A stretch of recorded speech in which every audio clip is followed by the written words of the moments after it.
तो आज प्रवचन का दूसरा दिन है। तो आज प्रवचन अभी दूसरे दिन का प्रारंभ होता है।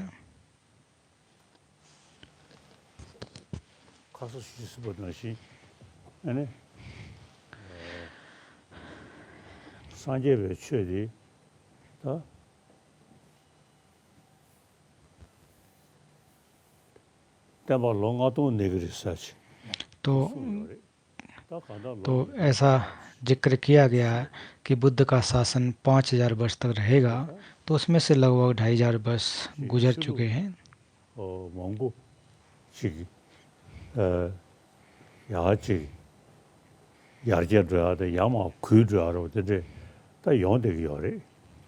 तो उसके अलावा भी धर्मों में, अन्य धर्मों में भी उनमें उद्धार होना, फिर ह्रास होना, तो ये होता रहता है।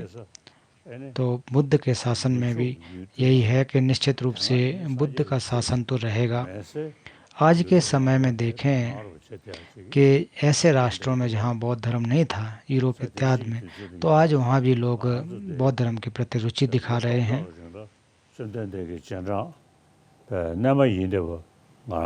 तो हम लोग भगवान बुद्ध के शिष्य हैं और ये परंपरा को कई हजारों वर्ष से धारण किए हुए हैं, और एक एक परंपरा को, उनकी स्थिति को हम लोग समझते हैं।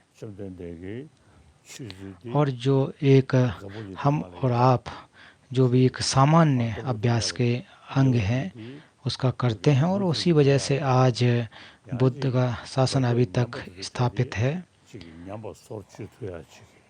और अगर कहीं इसमें ह्रास आता है, कमी आती है, तो इसको हमें पुनः उद्धार करना चाहिए।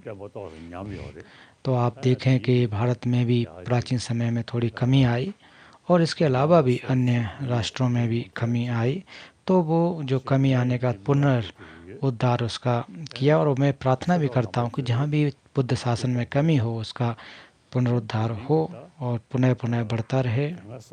और आप धर्म मित्रों से भी मेरा अनुरोध है कि आप लोग भी इसके लिए अपना सहयोग दें। और जैसे जिन राष्ट्रों में बौद्ध धर्म को नहीं मानते हैं, तो उन लोगों के लिए भी ये समझना चाहिए कि जैसे कि इसमें मनोविज्ञान के अगर विचार दें, तो मनोविज्ञान के अंग को समझना चाहिए। इसमें बिना जो किसी परंपरा को नहीं भी मानते हैं वो भी इसमें रुचि दिखाते हैं, उनके लिए भी लाभदायक सिद्ध होती है। और हम लोगों को, हम बौद्धों को भी, चाहे अन्य अन्य राष्ट्रों के बौद्ध, उनके साथ जितना हो सके एक दूसरे के साथ हमें संबंध बना के रखने चाहिए। क्योंकि बौद्ध परंपरा में दो हैं, एक पाली परंपरा और संस्कृत परंपरा।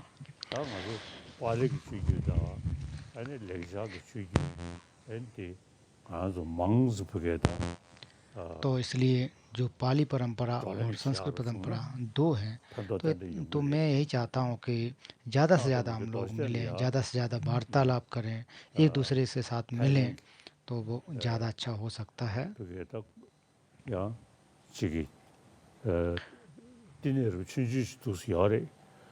तो बोधगया में एक बंते जी के एक बुद्ध विहार है, तो वहाँ मैं 1-2 बार गया हूँ।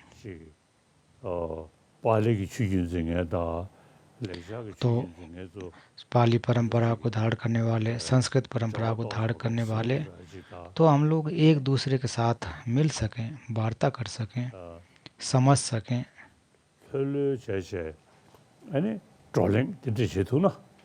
और वो भी एक अच्छी तरह से एक दूसरे से समझें, तो निश्चित रूप से मुझे लगता है कि इससे लाभ होगा।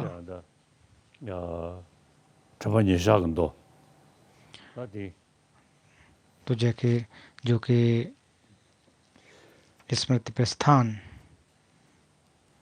जो कि 4 प्रकार के स्मृति जो प्रस्थान है उसके बारे में चर्चा हो रही थी।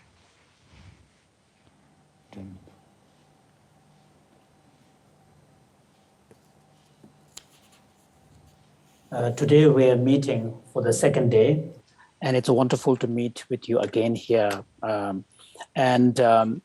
are all followers of one and the same Buddha, and we spoke about some of the key aspects of the Buddha's teaching yesterday. And generally, there is the understanding in the Buddhist texts that the Buddha's teaching will last for 5,000 years on this earth. And already more than 2,000 years have passed. So of course, historically, if you look across the human history, we will see different religious traditions come into being and at some point decline and disappear and so on and so forth. But we are now living through a time where actually, if you look at the history of the Buddhist tradition as a whole seems to be actually quite stable, quite firm. And especially in the historically traditional Buddhist countries, like all of us, we have been followers of the Buddha for over 1,000 years in each of our traditions. So in these traditional Buddhist countries, the Buddhist tradition is very strong. And furthermore, we are now living through a time where there is a growing interest in Buddhism and the Buddha's teaching in the West as well, which historically has not been a place where the Buddha Dharma has flourished. So in this kind day and age, when there is a growing interest in different parts of the world beyond the historically traditional Buddhist countries and societies, it is important, I feel, on the part of us who are followers of the Buddha, disciples of the Buddha, and students of the Buddha historically, to be able to really think beyond our own individual specific traditions and think of Buddha Dharma as a whole, and think about how the Buddha Dharma as a whole could be continue flourish. And part of that, it is important for the followers of the Buddha, the students of the Buddha, to have closer understanding, closer contact. And of course, it is very desirable, but to be honest, up to this point, the relationship and the contacts could be done more. We could see better contacts, more contacts. And part of that contact has to involve deeper appreciation and understanding of each other's traditions, and which may involve through communication, dialogue, so on and so forth. So here, that's one thing that I would really like to suggest. And then, on my part, I also pray that the Buddha Dharma continues for a long time. And there are parts of the world, including, Tibet, China, and Mongolia, in historically Buddhist regions where due to tragic situations, Buddha Dharma has declined due to external, internal factors. And in these areas, on my part, I pray that the Buddha Dharma that has declined be revived and flourish. And on your part as well, as fellow Buddhist, in your prayer, please remember the fellow Buddhists who are suffering in these different parts of the world where historically Buddhist traditions flourished, but now are going through decline. And so please pray for this.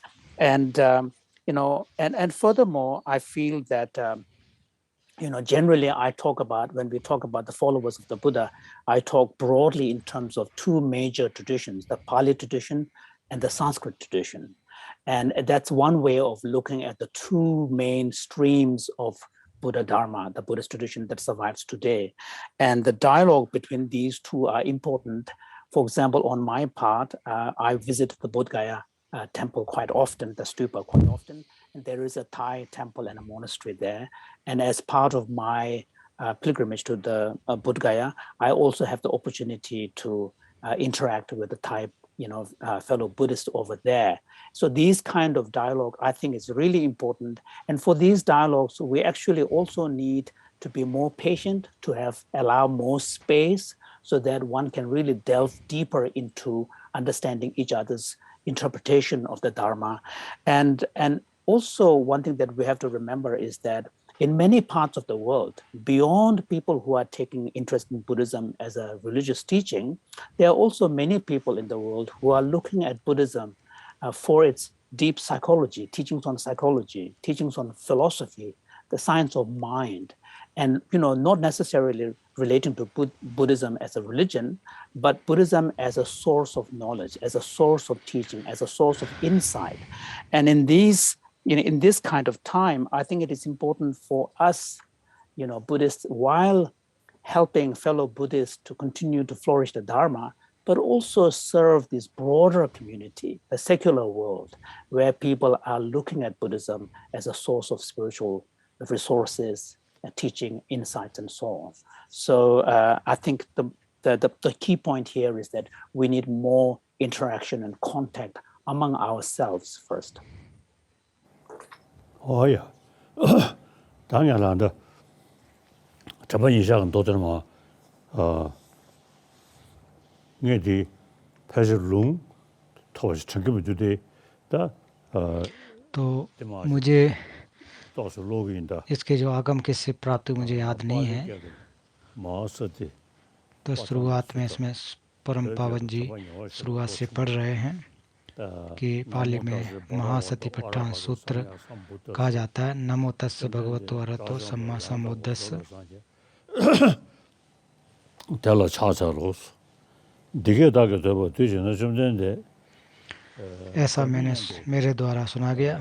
एक समय भगवान कुर प्रदेश में कम्मासधम नाम के गुरुओं के निगम में विहार करते थे।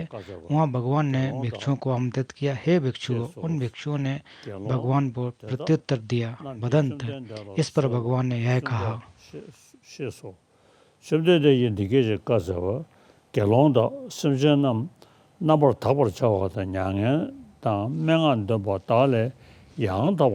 भिक्षु, ये चार इस प्रतिष्ठान वे सत्यों की विशुद्ध, शोक और क्रंदन का विनाश, दुख और दुर्मनस का अवसान, सत्य की प्राप्ति और निर्वाण का साक्षात्कार इन सब के लिए अकेला मार्ग है।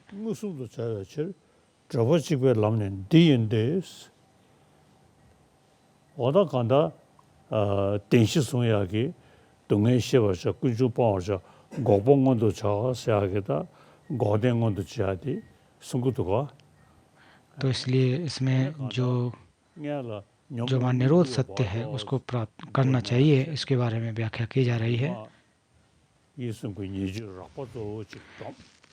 कि हमारे जो काय और वाक हैं और उसके जो भी क्लेश इत्यादि हैं, उनमें उनको अपने शरीर में उनको अपने चित्त के द्वारा अभ्यास करके कम करना चाहिए। तो उसके साथ साथ जो हमारी प्रज्ञा है, प्रज्ञा के द्वारा ही अनात्म को समझा जा सकता है और हमारी त्रिशिक्षा, शील, समाधि, प्रज्ञा, इनके माध्यम से ही हम निरोध को प्राप्त कर सकते हैं। रिक्वेस्ट तो परचा होता न्याय लेंदा मुसुद चर जवसी के लाने दिन दिस कांग देने तब यावर सब शिवस शिव कांग से न केलोंदा देल केलों तुम शेषिन से छाबोदन देमे जिक्तिन के नावसंदा ये मेदेव नंबर 3 ने लुल जेसु ताशिंग नेवातंग tumbo 시신 전 참보던 담배 지진이 나왔습니다. 이 메도 나버 세네 소나로 제수 다시 내봤다. tumbo 시신 तो भिक्षु यहाँ कोई भिक्षु लोक में राग और देश को दूर कर श्रमशील, श्रेष्ठज्ञान और संप्रज्ञानी बन कायानुस्वी होकर विहार करता है। लोक में राग और देश को दूर कर क्रमशील, स्मृतिज्ञान और संप्रज्ञानी बन वेदनाओं में वेदनास्मय होकर विहार करता है। लोक में राग और देश को दूर कर श्रमशील, स्मृतिज्ञान, चित्त में चित्तानुसारी होकर विहार करता है।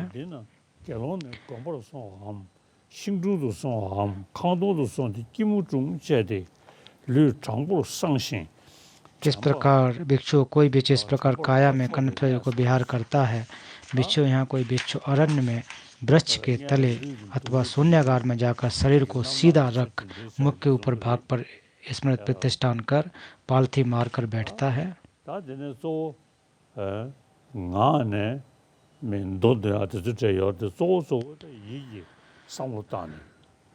तो मुख्य रूप से हमारे जो शरीर से किस प्रकार शरीर को भी इस तरह से रखना चाहिए। वह स्मृति मान को सांस लेता है, विस्मृत मान को सांस छोड़ता है। वह लंबा सांस लेते हुए भली प्रकार जानता है कि मैं लंबा सांस लेता हूँ, लंबा सांस छोड़ते हुए भली प्रकार से जानता है कि लंबा सांस छोड़ता हूँ। वह ऊंचा सांस लेते हुए भली प्रकार जानता है कि मैं ऊंचा सांस लेता हूँ। वह ऊंचा सांस लेते हुए भली प्रकार जानता है कि मैं छोटी सांस छोड़ता हूँ। वह सोचता है कि मैं सारी काया के प्रति संवेदनशील होकर सांस लूँगा, मैं सारी काया के प्रति संवेदनशील होकर सांस छोड़ूंगा। वह सीखता है कि मैं काया को संस्कार को प्रशब्द अर्थात शांत कर लूँगा, मैं काया को संस्कार को शांत कर छोड़ूंगा।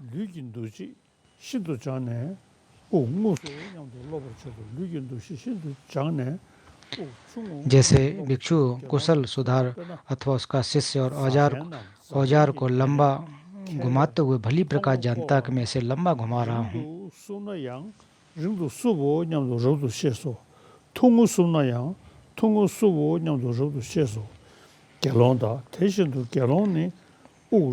उससे ऊंचा घुमाते भली प्रकार जानता कि मैं उससे ऊंचा घुमा रहा हूँ। ऐसे भिक्षु लंबा सांस लेते हुए भली प्रकार जानता कि मैं लंबा सांस लेता हूँ, लंबा सांस छोड़ते हुए भली प्रकार जानता कि मैं लंबा सांस छोड़ता हूँ। ओछा सांस लेते हुए भली प्रकार जानता कि मैं ओछा सांस लेता हूँ, ओछा सांस छोड़ते हुए भली प्रकार जानता कि मैं ओछा सांस छोड़ता हूँ। वह सीखता है कि मैं सारी काया के प्रति संवेदनशील होकर सांस लूँगा, मैं सारी काया के प्रति संवेदनशील होकर सांस छोड़ूंगा। वह सीखता है कि मैं काया को संस्कार को शांत कर लूँगा, मैं काया के संस्कार को शांत कर सांस छोड़ूंगा। इस प्रकार भीतर की ओर काया में कायानुपस्यी होकर विहार करता है अथवा बाहर की ओर काया में कायानुपस्यी होकर विहार करता है, अथवा भीतर बाहर करता है, अथवा समुदाय धर्मानुपस्यी होकर काया में विहार करता है, अर्थात व्यय धर्मानुपस्यी होकर काया में विहार करता है, अथवा समुदाय व्यय धर्मान होकर काया में विहार करता है, अथवा इसकी स्मृति सच्चाई में प्रतिष्ठात हो जाती है। यह काया है जब तक मात्र दर्शन बना रहे तब तक अनसर होकर बैठता और लोक में कुछ भी ग्रहण नहीं करता है। इस प्रकार भी भिक्षु काया में कायानुपस्यी होकर विहार करता है।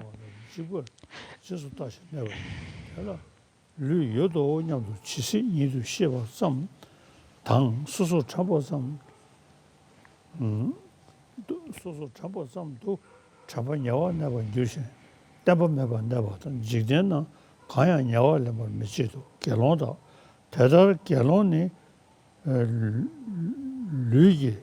류기 제수 다시 내봐요. 결론다 샤야 결론이 조나다 조냐도 저도 시에서 답에 때도 찬시대야. इसके बाद जो हमारे इर्या पथ पर कायानुपस्यना, तो इसके बाद और फिर भिक्षु चलता हुआ भिक्षु भली प्रकार जानता है कि मैं चलता हूँ, क्योंकि अक्सर जो हम लोग जो है चलते समय बैठते समय जो हमारी क्रियाएं क्या होती हैं पता नहीं लगता, शरीर किस प्रकार से, शब्द किस प्रकार से, क्या क्या हम करते हैं उसको पता नहीं होता है। तो इसलिए आगे इर्यापथ मार्ग में कहा जाता है कि मैं चलता हूँ, ठहरा हुआ भली प्रकार जानता है कि मैं ठहरा हूँ, बैठा हुआ भली प्रकार जानता है बैठा हूँ, इसी प्रकार जानता कि मैं लेटा हूँ। जैसे जैसे उसकी काया अवस्थित होती है वैसे वैसे उसी प्रकार से भली प्रकार से जानता है। इस प्रकार वह भीतर की ओर काया में कायानुपस्यी होकर विहार करता है, अथवा बाहर की ओर काया में कायानुपस्यी होकर विहार करता है, अथवा भीतर बाहर सर्वत्र काया में कायानुपस्यी होकर विहार करता है, अथवा व्यय धर्मानुपस्यी होकर काया में विहार करता है, अथवा समुदाय व्यय धर्मानुपस्यी होकर काया में विहार करता है, अथवा इसकी स्मृति में प्रतिस्पाटित हो जाती है। यह काया है जब तक ज्ञान मात्र दशम तब अनसर होकर बिहारता और लोक में कुछ भी ग्रहण नहीं करता। इस प्रकार भी भिक्षु काया में अनसर होकर विहार करता और भिक्षु आगे बढ़ता है कि पीछे हटता है। तो संप्रज्ञानी होता है। सामने देखता है कि आड़े तिरछे दिखता है तो संप्रज्ञानी होकर सिकुड़ता है, पसारता है तो संप्रज्ञानी होता है। अपने वस्त्र, चीवर, पात्र आदि धारण करता है तो संप्रज्ञानी होता है। खाते पीते चखते समय संप्रज्ञानी होता है। मलमूत्र त्यागते समय संप्रज्ञानी होता है। चलते हुए, खड़े होते हुए, सोते हुए, जागते हुए, बोलते हुए, मौन रहते हुए संप्रज्ञानी रहता है।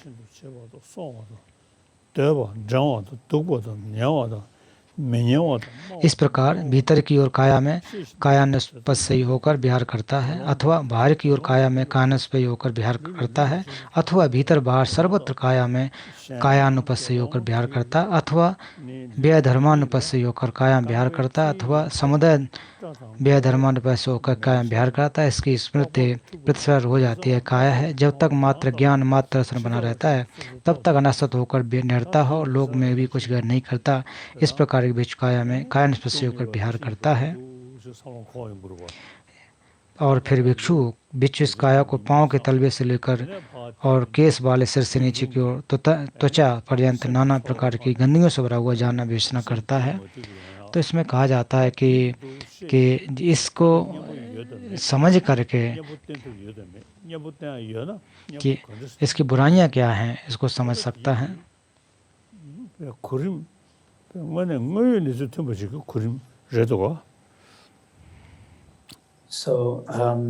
So let me read a little bit from the Mahasatipatthana Sutta.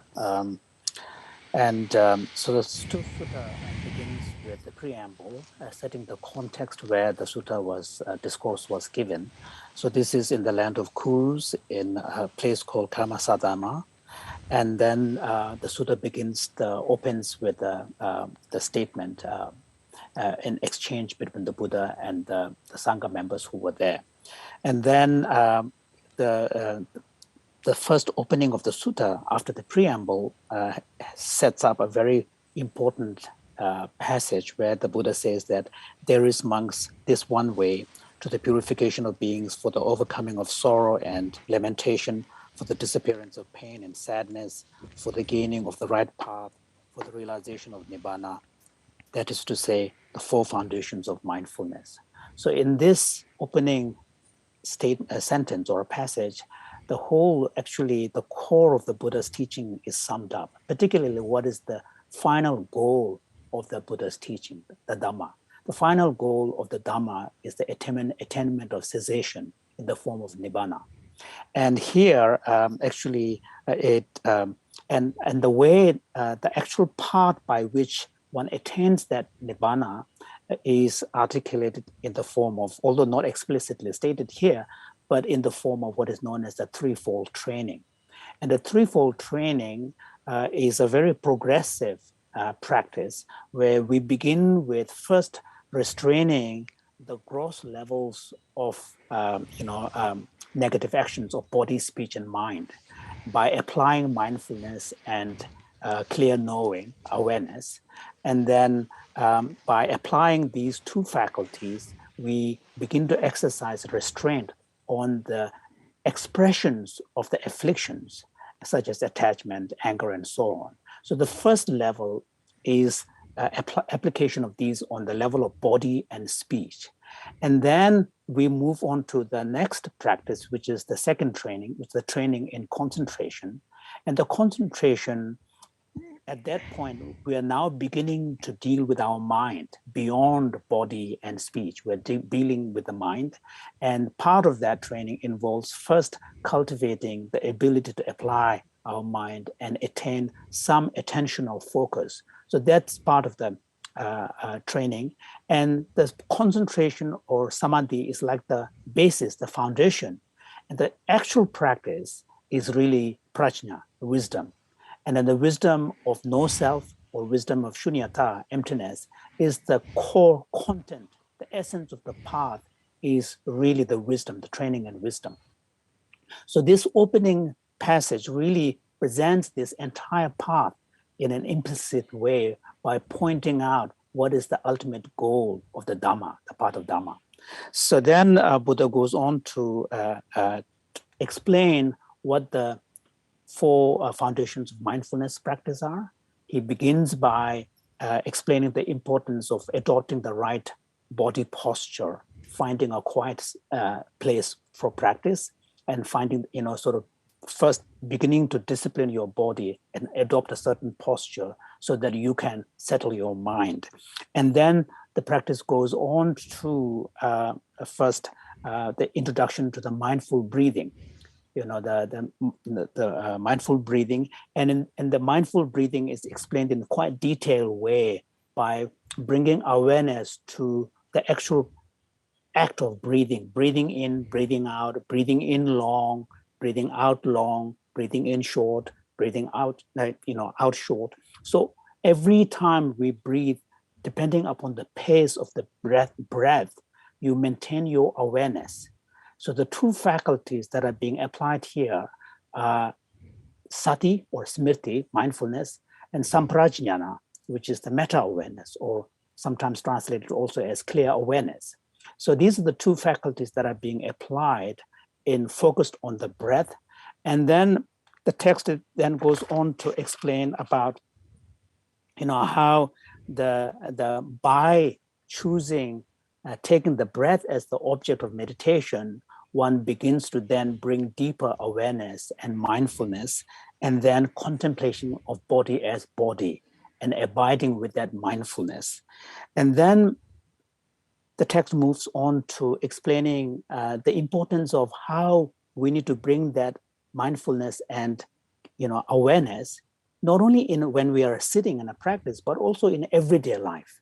And then it talks about the 4 postures of the body: when lying down, when standing up, when moving, and when sitting down. So, and it goes into detail, but the point here is that the mindfulness and meta-awareness or samprajnana has to be applied constantly, because we know from our personal experience that a lot of the problems and mental agitations really come when we are not able to exercise some discipline on our mind. We let our mind to run free, run without discipline, unrestrained, and then all sorts of problems arise. So although paying attention to the body is important, and the attention to the body is a way of training your mind, so that ultimately the main aim is to really apply mindfulness and meta-awareness on the mind itself, moving from body to feeling, then to mind. So I think this is where, and then in the sutta, example is given, how do we train this awareness? And one of the examples given here is how a potter, an expert potter, spins the wheel and is aware that whether the hair spin hard, which would spin for long, whether hair spin short, which will spin for less time. And the potter, through the expertise, knows what kind of spinning he or she has done. So in the same manner, a meditator will be able to maintain the mindfulness and meta-awareness in a disciplined manner. So in this way, what is happening here is the instruction to us that we need to apply mindfulness and awareness, at the level of our body, at the level of our speech, in relation to our speech, and most importantly, in relation to our mind, in relation to our mind. So as part of the, mindfulness on the body, there is also a more detailed explanation on how we can do this by looking at different aspects of the body, different constituents that make up our body, and not only listing them, but also reflecting upon their nature as foulness and made of impure substances. And the point here is to really remind us the truth of suffering.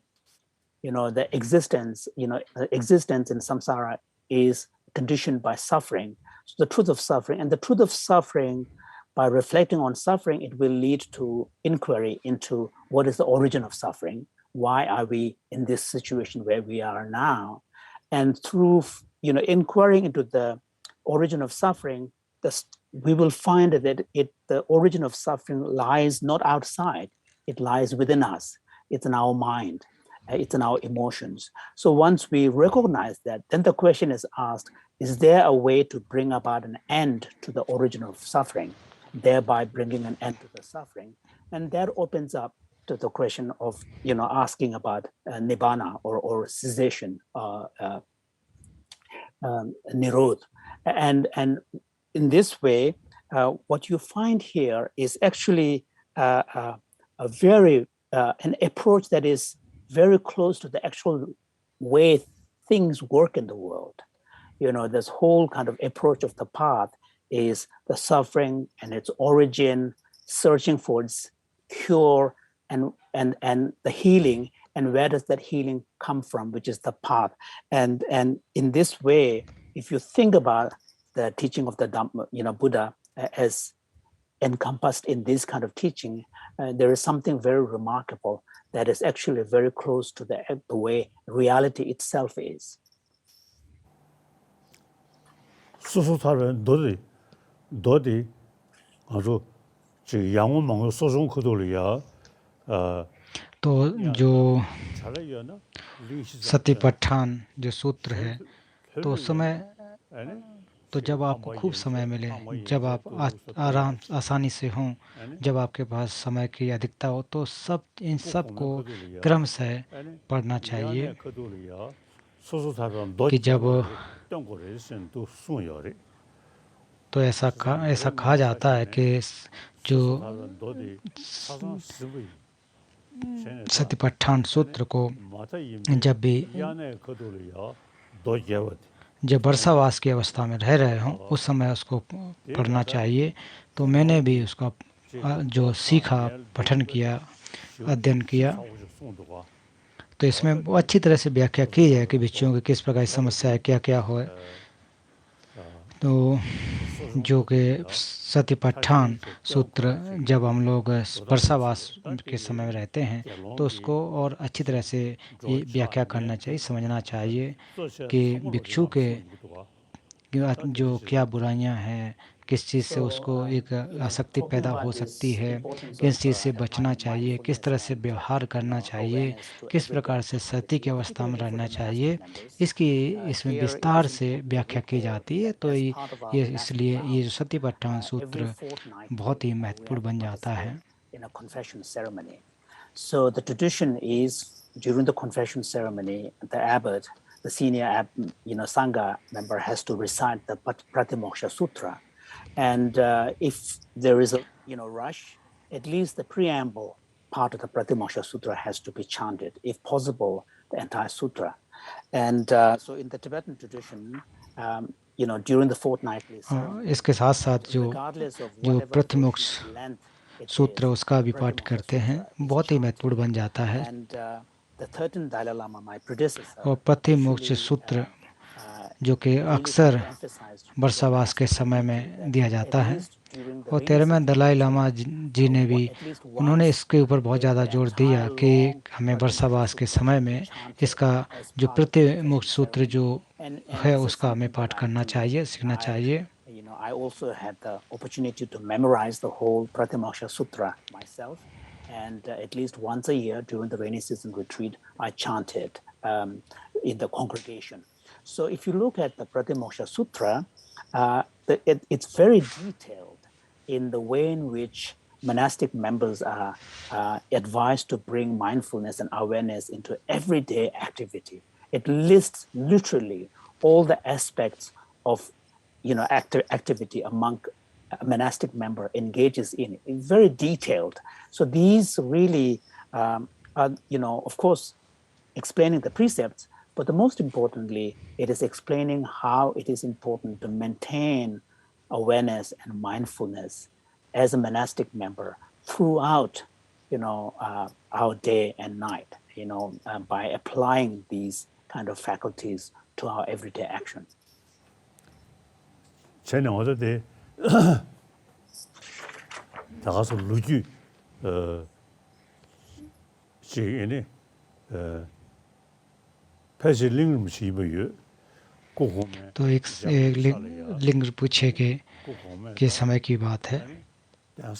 तो इससे पूर्व के जो लिंग पूछे जो थे, तो उन्होंने कहा था कि जो मठ हैं उनसे कहा कि वर्षावास के समय प्रत्यक्ष मूल सूत्र को आप पाठ करना चाहिए, ऐसा उन्होंने कहा था। तो जैसा कि कहा गया कि अंतर और बाहर जो दोनों तरह से कहा गया है,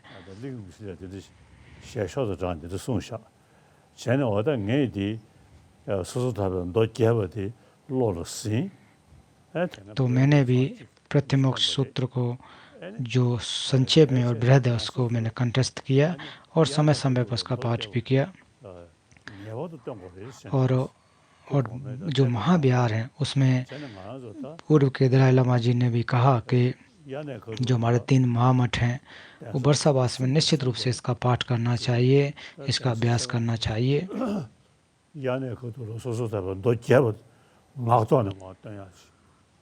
और ये भी परंपरा तिब्बत में ये परंपरा रही है कि जो बृहद सूत्र है प्रतिमोक्ष मत का जो गंभीर जो बृहद सूत्र उसका भी पाठ करते आ रहे हैं।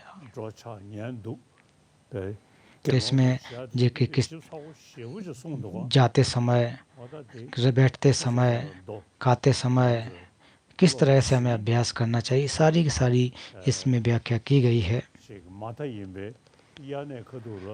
तो अगर वैसे न हो सके तो वर्षावास के समय में निश्चित रूप से प्रतिमोक्ष सूत्र को हमें पाठ करना चाहिए। तो हमारे जो गुरु जी जो हमारे लिंगन पुछी जी वैसा कहा करते थे और पूर्व के दलाई लामा जी ने भी ये कहा है। Who told Lingam Rinpoche that one of the things that the 13th Dalai Lama has done is to really institute the tradition that the major monasteries should at least once a year during the rainy season retreat have the senior member recite the long Pratimoksha Sutra.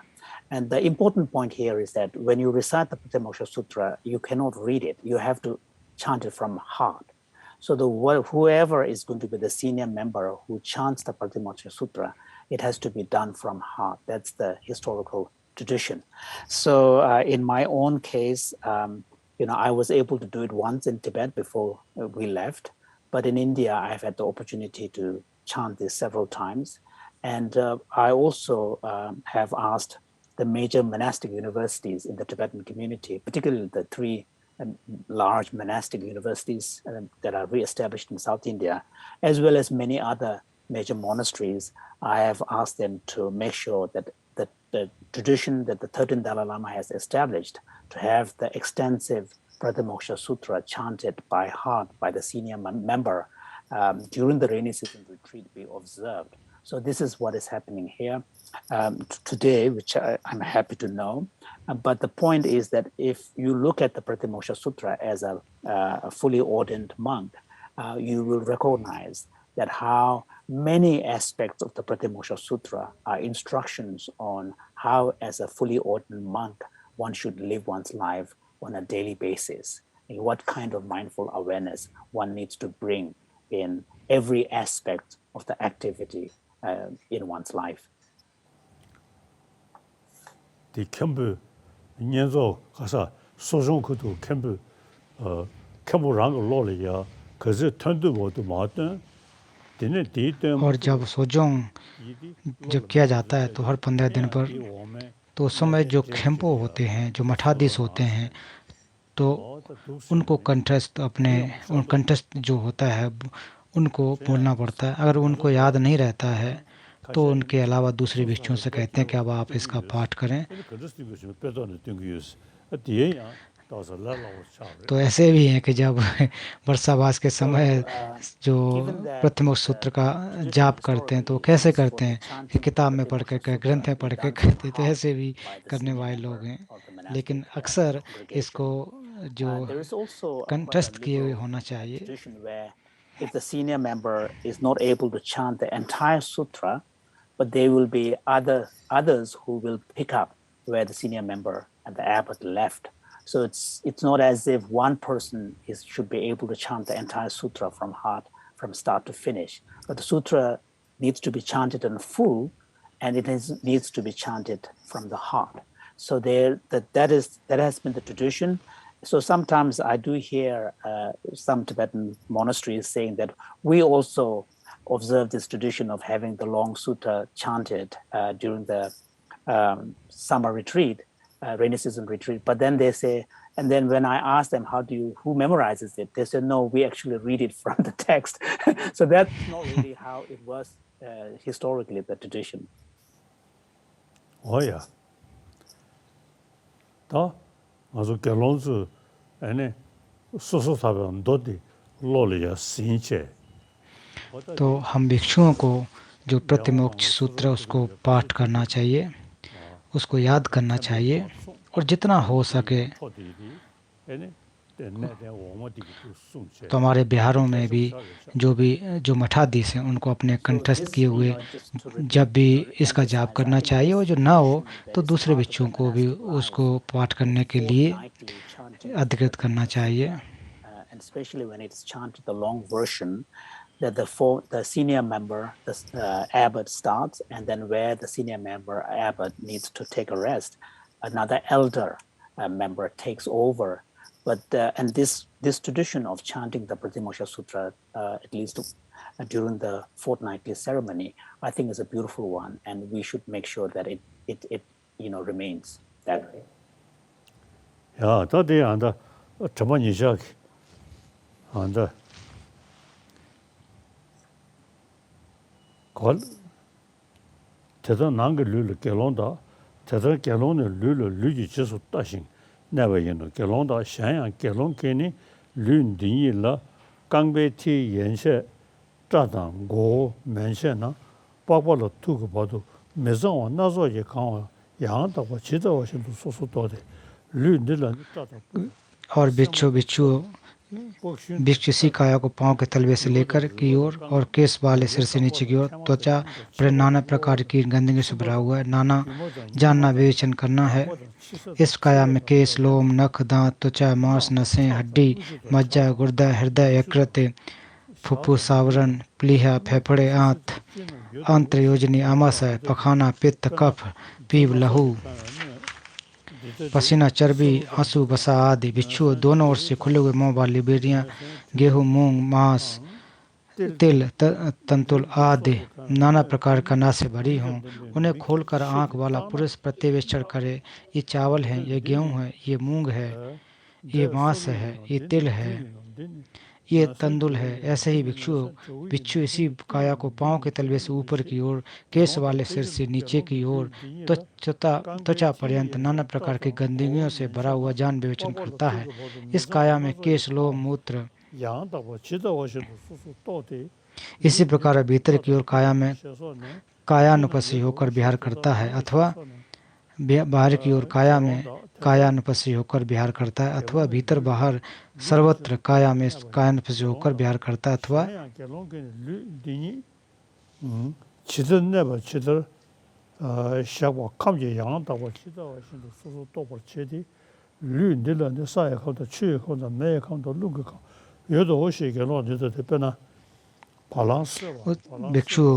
भिक्षुओं इसी प्रकार काया को भले कैसे स्थित हो, प्रहित हो, दांतों के अनुसार प्रतिवेक्षण करता है. इस काया में पृथ्वी दांत, जल दांत, अग्नत और वायु दांत. जैसे भिक्षु निपुण कसाई अथवा उसका शागिर्द गाय को मारकर चौराहे पर अलग अलग वो ढेरियां बनाकर बैठा हो, ऐसे ही भिक्षु इसी काया को भले ही कैसी स्थिति को प्रेरित हो, धातुओं के अनुसार प्रतिवेक्षण करता है. इस काया में भी पृथ्वी धातु, जल धातु, अग्नि धातु और वायु धातु, इस प्रकार वह भीतर की काया में कानून से होकर विहार करता है.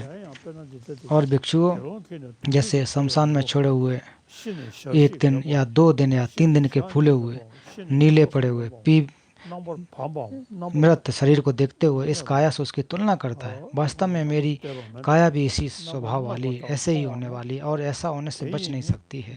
इस प्रकार भीतर की ओर काया में कायानुप से होकर विहार करता, अथवा बाहर की ओर काया में कर्ण से होकर विहार करता, अथवा समुदाय धर्म अनुसार होकर विहार करता है. और भिक्षु शमशान में छोड़े हुए कौओं अथवा चीलों अथवा गिद्धों अथवा बगुलों अथवा कुत्तों अथवा व्याघ्रों अथवा चीतों अथवा सियारों अथवा विविध प्रकार के प्राणियों को खाए जाते हुए शरीर को देखते हुए इसी काया से उसकी तुलना करता है. वास्तव में वह मेरी काया भी इसी प्रकार से है, ऐसे ही होने वाली, ऐसा ही बच नहीं सकता है. 소자 예식 나보 나서다 그 사오 통화나 대인이 륜디안 디데비 추전다 디데비 러시제 인디 디데고라 만데보시 륜디니장 수 대단 저어셔도 대단 난게 셔서네 개론다 대단 और इसी प्रकार से का जो भीतर की काया में स्वयं को बिहार करता है। और भिक्षु जैसे कोई भिक्षु शमशान में छोड़े हुए मांस युक्त लहू से सने हुए नसों में बंधे हुए हड्डी कंकाल वाले शरीर को देखें, मांस रहित लहू से सने नसों से बंधे हुए हड्डी कंकाल वाले शरीर को देखें, मांस लहू रहित नसों में बंधे हुए हड्डी कंकाल वाले मृत शरीर को देखें, बंधन रहित हड्डियों को दिशा विदिशा में फेंका हुआ देखें, कहीं हाथ की हड्डी है, कहीं पैर की, कहीं टखने की, कहीं जंघा की, कहीं उरु की, कहीं कमर की, कहीं पसली की, कहीं पीठ की, कहीं कंधे की, कहीं गर्दन की, कहीं थोड़ी की, कहीं दांत की, कहीं खोपड़ी की। वह इसी काया से उसकी तुलना करता है। वास्तव में मेरी काया भी इसी स्वभाव वाली है, ऐसा ही होने वाला है और ऐसा होने से बच नहीं सकती है। इस प्रकार वह भीतर की और काया में कायानुपस्थिति को बिहार करता है और बाहर की ओर काया में से बिहार करता है,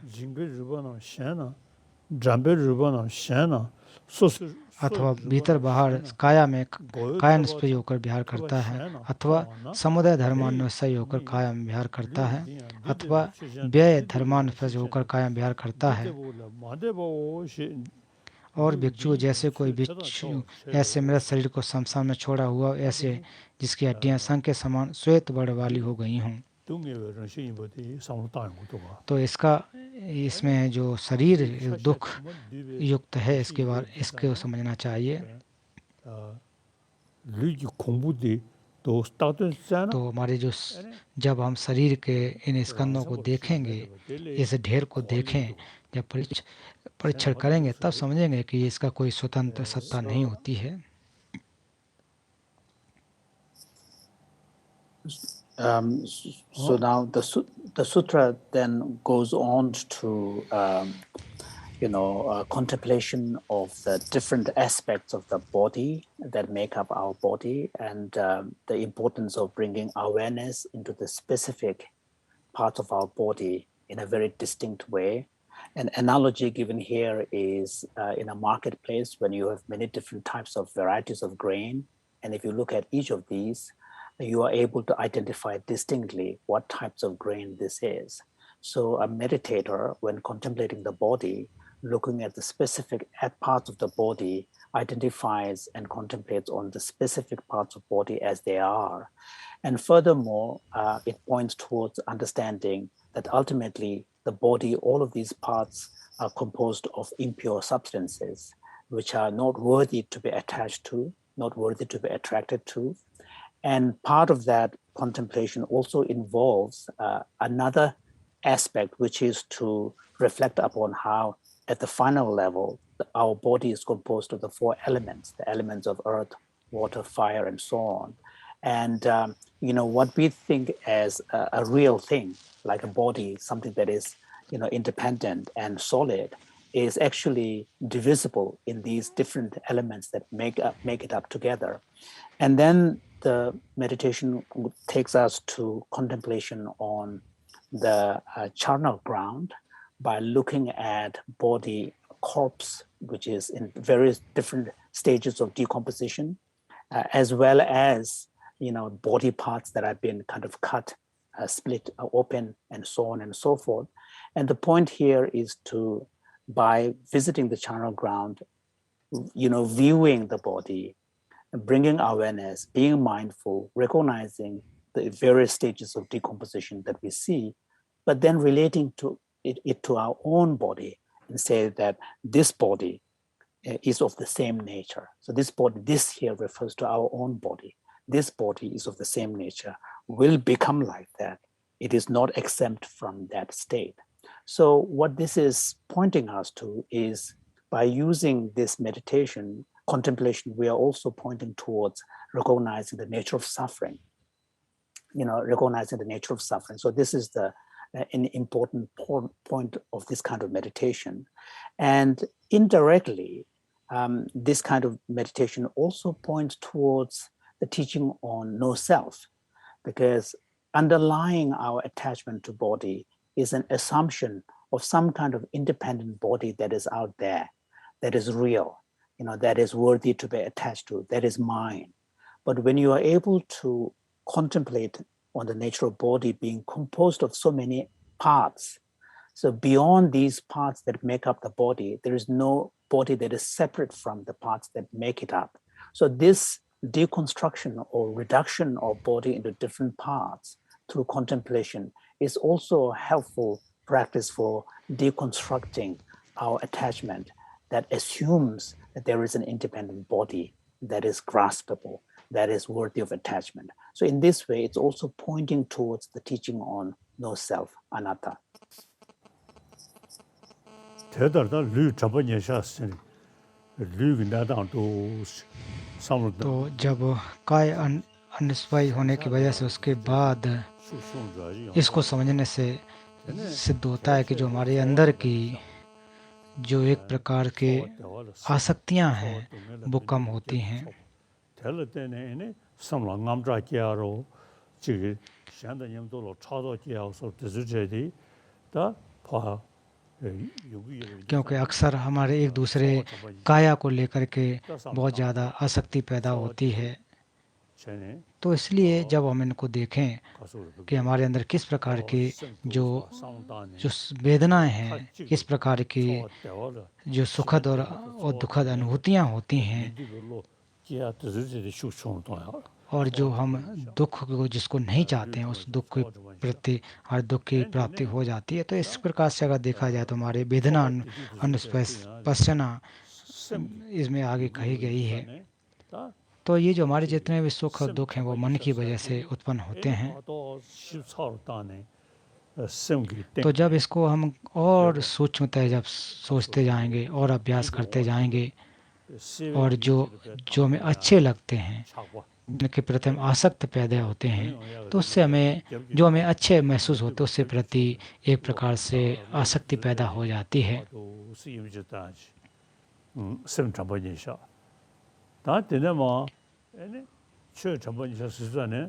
तो फिर इसके जो हमारे चित्त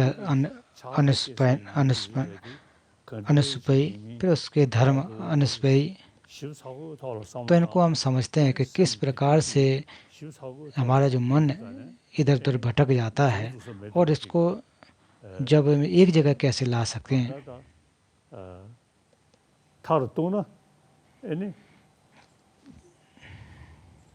तो माध्यमिक दर्शनों में भी कहा जाता है कि केवल नाम मात्र से और केवल लौकिक रूप से स्थित होती है.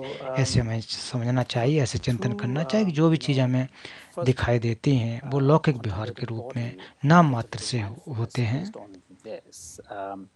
Already when we do the contemplation, mindfulness of the body, there will be an impact on the lessening of our attachment, because a large part of our attachment is based upon attraction to things that are connected with our body. So that is an important one. But more importantly, after contemplation of the body, one needs to move to feeling, because a part of the problem really comes from our attachment to pleasurable sensations and our natural aversion to unpleasurable experiences and sensation. So we react to the world through this modality of attraction and aversion. And underlying that modality is an attachment towards or craving towards a pleasurable experience and aversion towards something that we don't like. So the feeling is, it becomes important, and mindfulness practice on feeling, focused on feeling, will allow us to be less extreme in our reaction to, pleasure and pain and happiness and suffering, so that there is less kind of anxiety, because underlying craving is a lot of anxiety, and also and along with it also comes jealousy and many of the other problems. So beyond body, one needs to tackle the attachment to feeling. So that's the second part.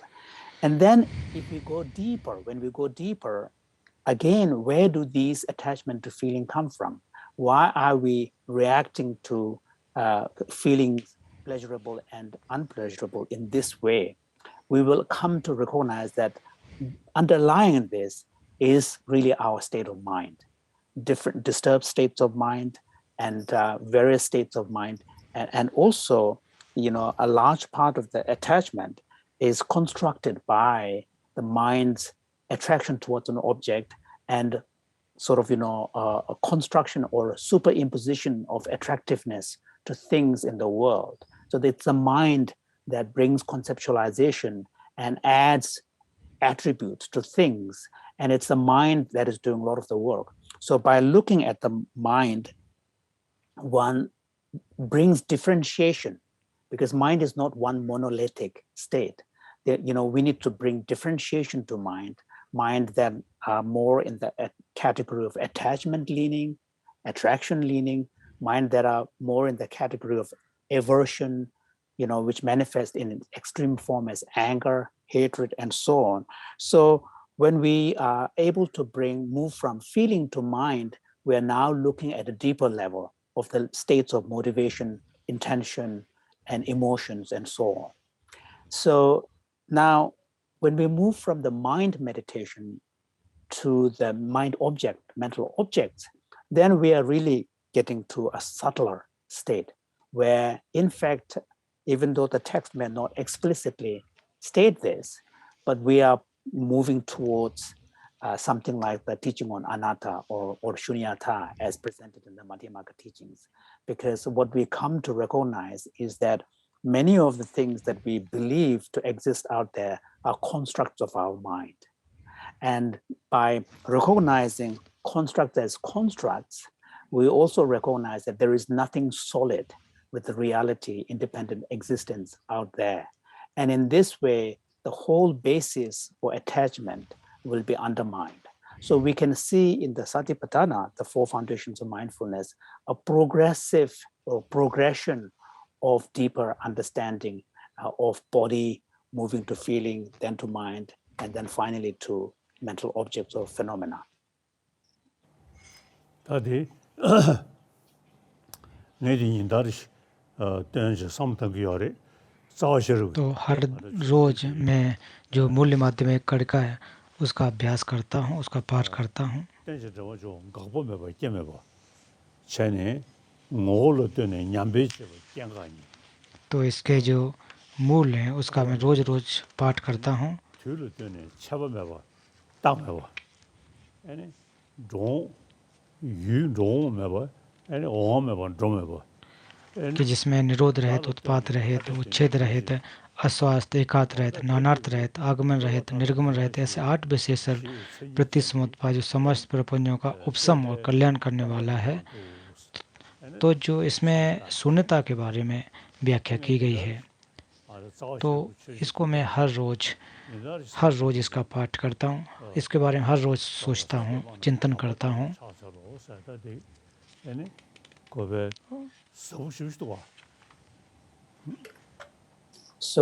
और जो तथागत बुद्ध ने जो कहा है, जो सर्वज्ञ ने जो भी कहा है, वो बहुत ही महत्वपूर्ण है। अंत में जो कहा है कि ऐसे प्रतिसमुद्भव देशना करने वाले सम्यक संबुद्ध जो उपदेश कर स्वामी श्रेष्ठ हैं, उनकी वंदना करता हूँ। तो ये बहुत ज़्यादा महत्वपूर्ण है।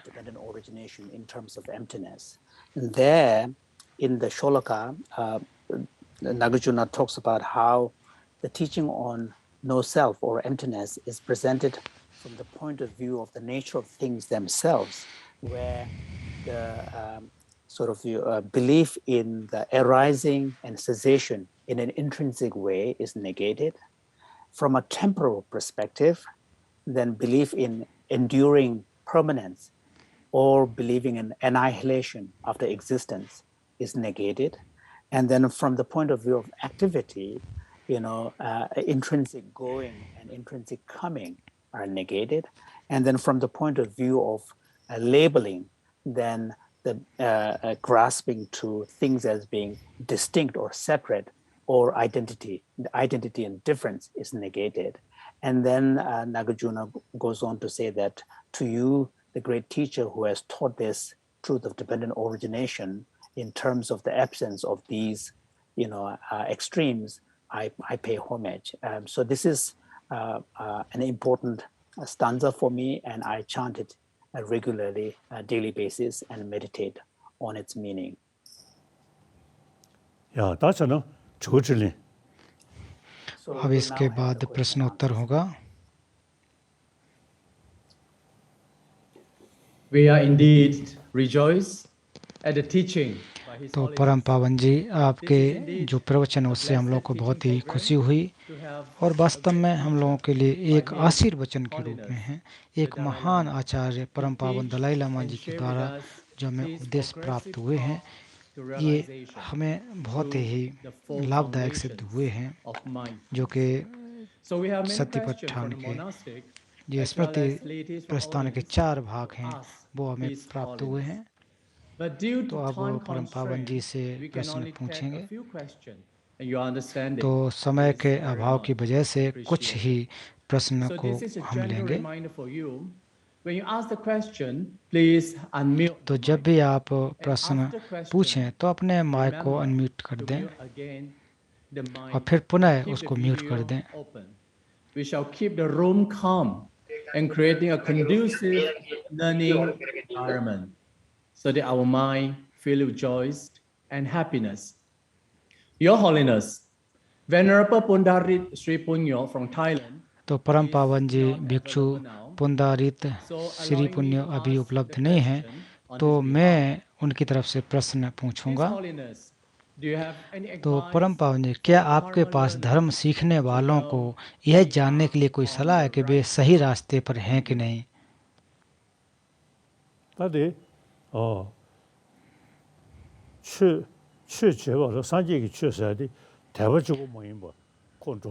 तो जहाँ धर्म का अभ्यास करने की बात है, तो केवल बौद्ध धर्म में जिसमें श्रद्धा के बात की ऐसा नहीं है, तो जहाँ तक धर्म का अभ्यास करें तो समय आपको अध्ययन करना चाहिए. सत्यमय चित प्रज्ञा, चिंतनमय प्रज्ञा, भावनामय प्रज्ञा, तो 3 प्रकार की प्रज्ञाएं हैं. इसलिए उससे पूर्व, श्रद्धा से पूर्व आपको श्रुति और चिंतन करने की बहुत ही ज़्यादा आवश्यकता होती है. तो आप लोग चाहे जो हमारे धर्म मित्र हैं, चाहे पाली परंपरा को मानते हों, संस्कृत परंपरा को मानते हों, तो यही मैं कहूँगा कि अध्ययन आप ज़्यादा से ज़्यादा करें, ज़्यादा से ज़्यादा आप ज्ञान अर्जन करें, अध्ययन करें. We are talking about an approach of the spiritual path that is not based on devotion and faith alone. What is required also is an understanding and knowledge. So this is very important for the Buddhist path. And here, as I explained yesterday, there is an understanding that a genuine understanding of the Dharma arises in a gradual way through the 3 stages of understanding of: first through study and learning, second through contemplation and integration, and third through meditative cultivation. So my request to all of my colleagues, Dharma friends, is to really not ignore the importance of studying, to study the Dharma, whether it is Pali text or whatever Sanskrit tradition or whatever tradition that you are engaged with. It is important to study and cultivate the knowledge and then contemplate. That is something that I would like to share.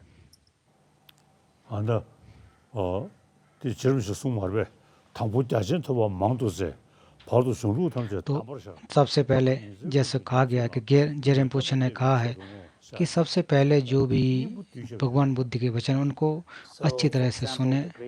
मध्य में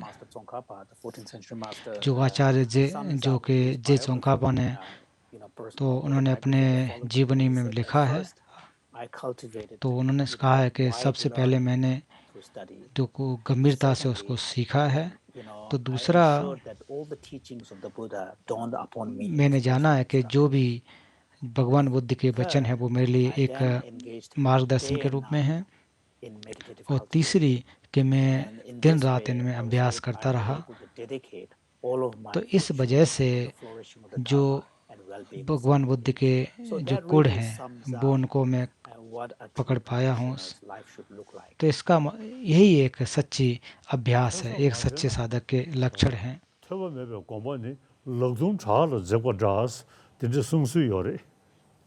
So there's a Tibetan saying तो that इसलिए एक तिब्बती meditation कहावत है without कि learning is like ध्यान someone with बिना no सीखे fingers अगर trying to करें climb a rock. तो वो वैसा ही है जिनके उंगली न हो और वो चट्टान पर चढ़ना चाहे, तो बिना उंगलियों के चट्टान पर चढ़ना संभव नहीं है। Thank you, His Holiness.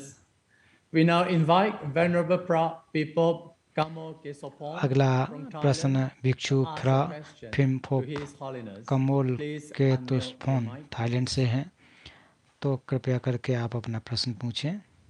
Venerable, with my highest respect to His Holiness the Dalai Lama, refer to the world crisis, and many people they got the problem and they don't know. तो इस विश्व में बहुत सारे लोगों को समस्याएं प्राप्त हुई है, तो हम इनका प्रश्न है कि हम शांतिपूर्ण जीवन के लिए माँ सतिपट्ठान सूत्र को कैसे लागू कर सकते हैं। Become a peacefulness again. Thank you.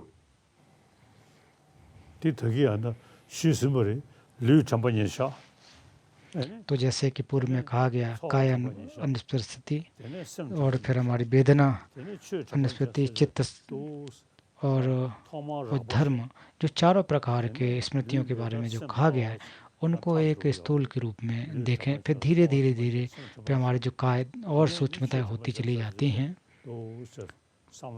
तो वो क्रम से काय से लेकर धर्म जो अनुस्पयी है उस तक अभ्यास करना चाहिए।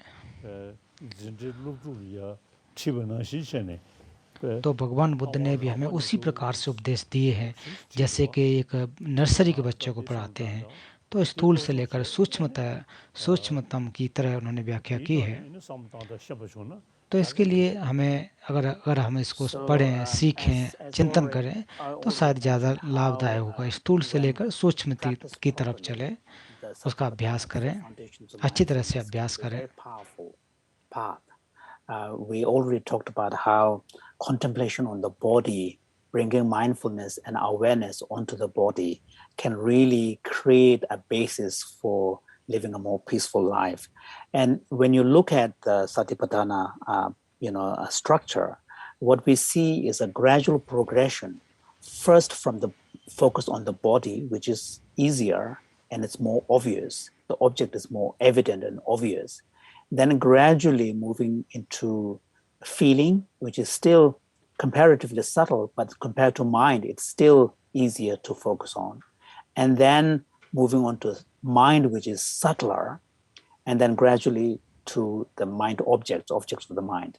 So in this way, there's something very beautiful in the natural progression from what is easier and more evident and obvious object to a progressively subtler an elusive object. And if you think about it, this is truly a great compassion and kindness on the part of our teacher, the Buddha. It's almost as if he laid out a path where we are being instructed from the beginner stage, like a kindergarten and a primary school education, then gradually being led us through the advanced higher levels of education. So if you can afford to spend time, study, and then engage in contemplation, there will be the basis for a peaceful mind and peaceful life.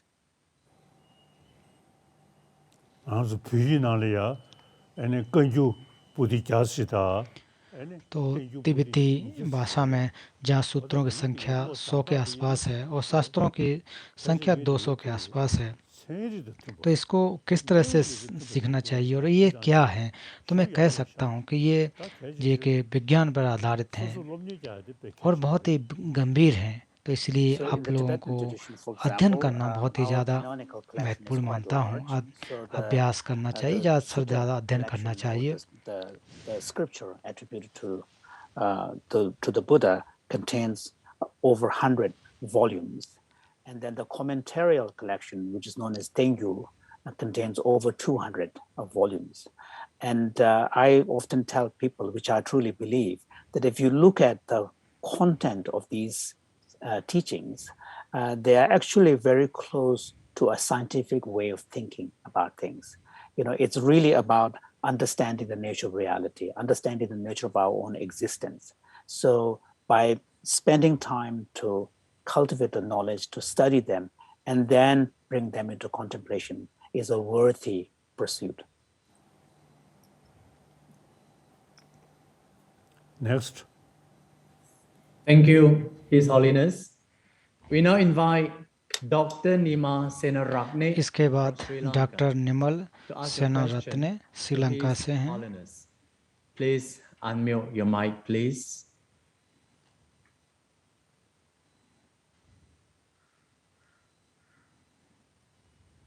Morning, His Holiness Dalai Lama.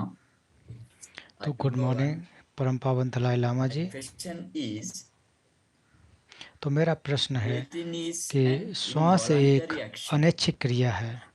क्या आपको Don't नहीं you लगता think कि इसे एक स्वैच्छिक if you क्रिया make it a बनाने voluntary की कोशिश action, करने से हमारे it रचनात्मक slow और down सक्रिय our creative दिमाग and की क्रिया active धीरे mind हो जाती है, जो हमारी by मानसिक wasting ऊर्जा mental को एक energy अनावश्यक कार्य की ओर मोड़ to देगी. an unnecessary task. Thank you very much. Bhoma Stuti. 다디 우중우 짱짱 캐시부지 게 말와. तो ऐसा नहीं है कि केवल आनापाना सती को ही आप पूर्णतः महत्वता, ऐसा नहीं है, क्योंकि जो श्वास जो है, श्वास तो हम चाहे बैठे हों, चलते हों, कुछ भी कर रहे हों, तो हमेशा चलती रहती है. लेकिन खास बात ये होती है कि जब हम आनापानासती अभ्यास करें तो समय चित्त को किस प्रकार से हम चित्त के माध्यम से कैसे हम उसको समझ सकें, कैसे हम जान सकें, उसी स्थिति को कैसे समझ सकें, क्योंकि हमारा जो चित्त है अक्सर इधर उधर भटका हुआ होता है. हमारे जो इंद्रिय हैं, इंद्रिय बाहरी की जितने भी रूप शब्द इत्यादि हैं उसकी तरफ अग्रसर रहता है.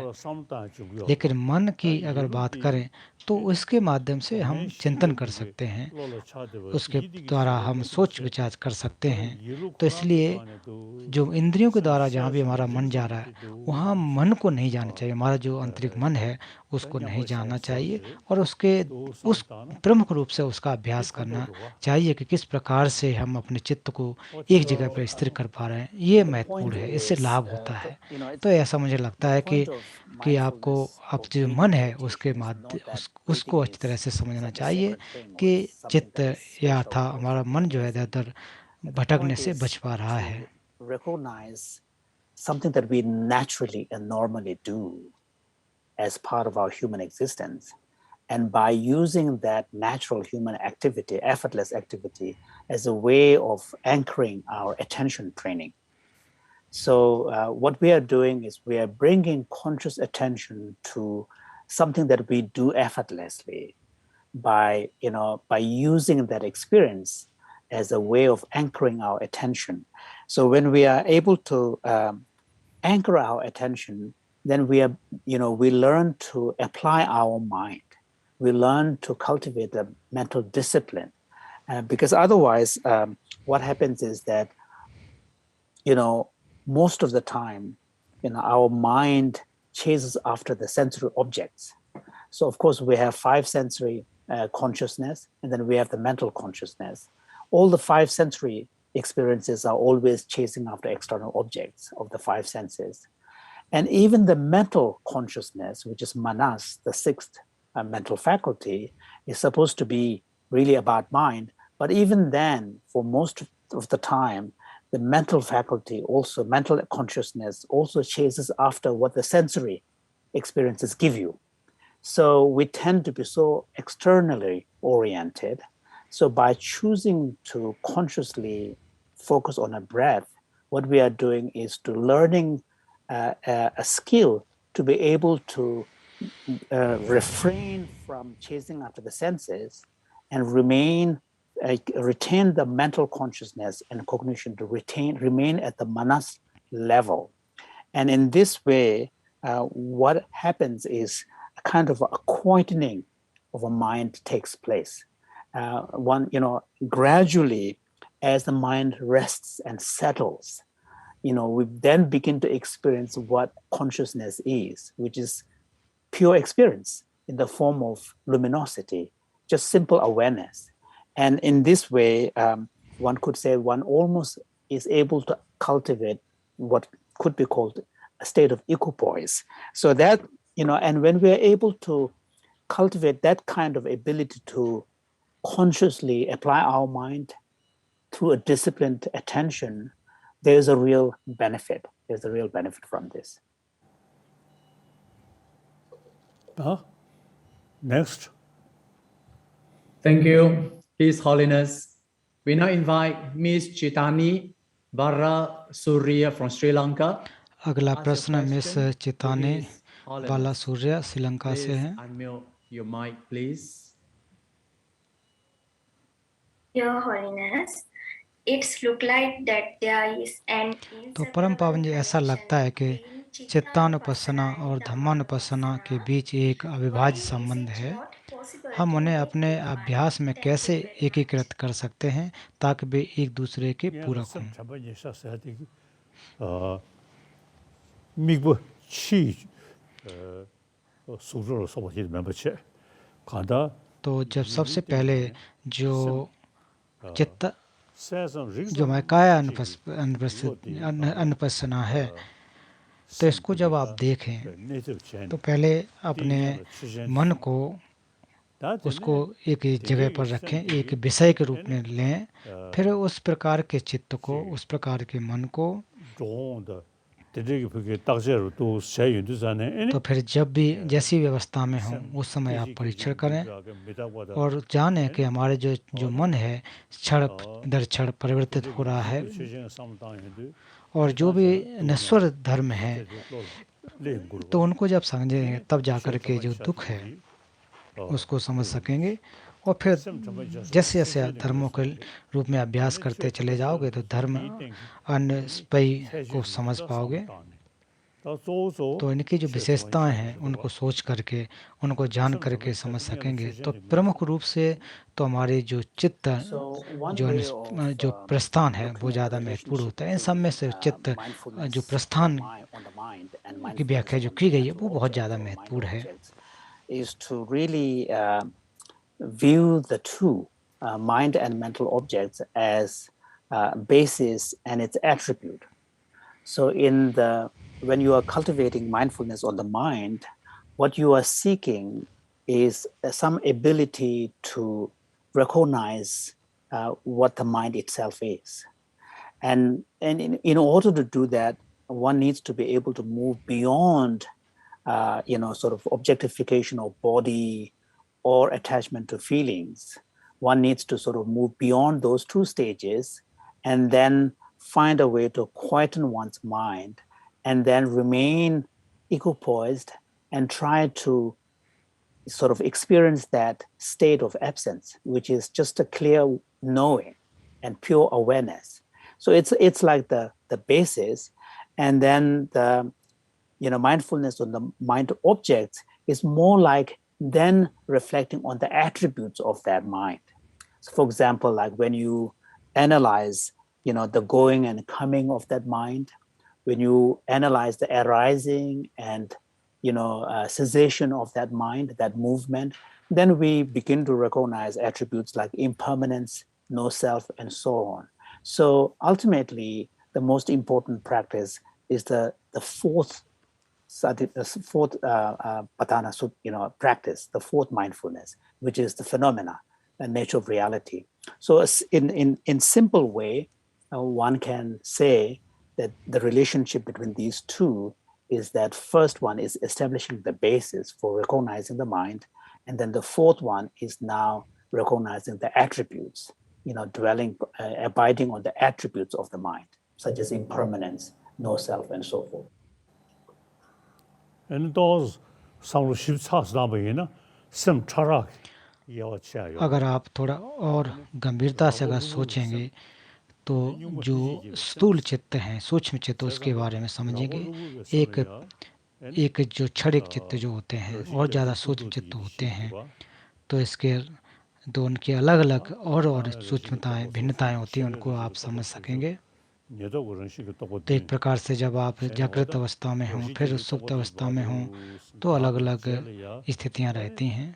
sim sesam rigzam gi ane da tera ya ane nangje thosum sen shesha dire o tendre gi da o sim chara ya cha do wa da di dos yuru komba ina ane gali sam le ya di so yong de ya ji da ane nangje thosum ge ngenji du yong tu ya ji di anda 세두기 내고기 아니 동보성 상당의 디ኛ를 배선로스네면도 냐를 지고 kumji tangku tensa de ane ni kube kaduliya ane semge rabati de ba gale ba shine toma gongai shibadi de ba ga tene chawa loi tene chara de ba do ustro tama semdi öse shateaji就是要控制到是要呢ane 그 지 서로 연대하다 지금 생차라가 문제 제도야 지기 판단요래. So in the Indo-Tibetan tradition, तो जहाँ तक तिब्बती परंपरा की बात करें तो जब वो चित्त को समझने की कोशिश करते हैं तो कल भी इसके बारे में व्याख्या की गई थी। तो इसके अलग अलग चित्त के अलग अलग स्तर होते हैं और उसकी अलग अलग गतियाँ होती हैं जो कि ऊर्जा के साथ जुड़ता है।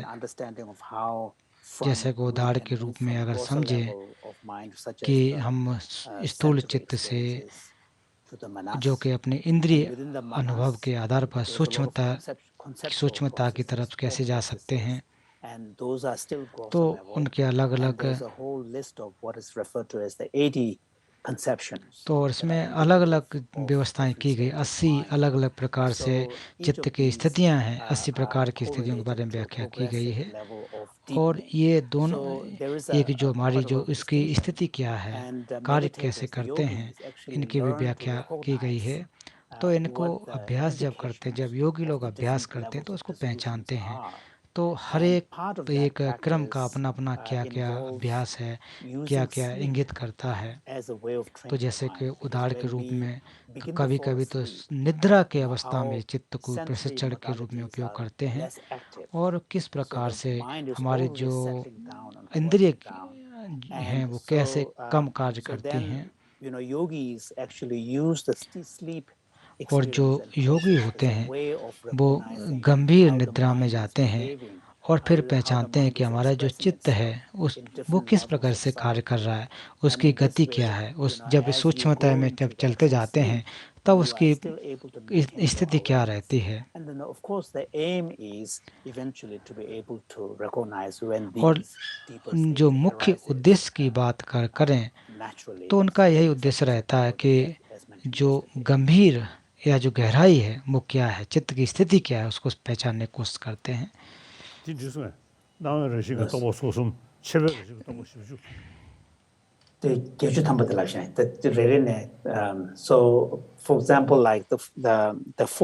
फिर उदाहरण के रूप में अगर आप समझें जो 4 स्थिति हैं तो उनके अपने अपने नंबर होते हैं अलग संख्या होती है। जैसे कि अगर दृश्य की एक स्थिति होती है तो उसमें 40 प्रकार के So each of these first 3 stages are associated with specific numbers altogether making 80 और उनके अपने अपने एक क्रम होते हैं और सब कुल मिलाकर के 80 प्रकार के क्रम होते हैं। 내가 그런 식의 똑같은 바 가사를 ene sem sesam rigzongi ene nyungme semdigala ko nyamnyo lenguyore.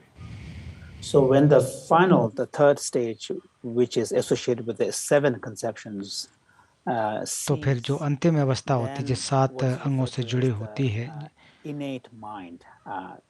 तो इसका मतलब प्रवासर चित्त के बारे में व्याख्या की जाती है कि कैसे हमारे प्रवासर चित्त की उत्पत्ति होती है। तो ये एक मूल अभ्यास है और जो साधक होते हैं अनुभवी साधक होते हैं वो इस स्थिति को बनाए रखते हैं। Thank you, His Holiness. We now invite Ms. Praboda Nirukshi from Sri Lanka to ask your question to His Holiness. Please unmute your mic, please.